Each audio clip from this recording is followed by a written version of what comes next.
In this video, I'm going to show you how to redeem a Starbucks coupon code. If you find this video helpful, please consider to like this video and subscribe to my channel.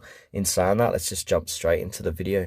Okay, so what we want to do is open up Starbucks and make an order as you normally would. So I'm just going to scroll down and click on order now. I'm going to confirm my store. This is just for demonstration purposes. I'm going to scroll down. I'm going to order an iced coffee. Going to do an iced latte. And now we pretty much need to get to the checkout or cart section.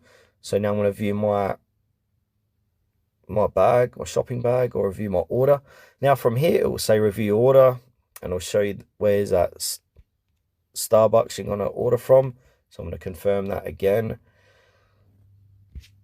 All right, and then under your items it will say redeem rewards, and then to the side of that it's got a discount code. So go ahead and click on add discount code, put in that promotional code and click add, and what that is going to do is going to activate whatever that promotion code is. So if it's 10% off your order or $5 off, that's going to subtract from your total order, and then continue your order as per usual by adding in your credit card details, bank details to complete your purchase.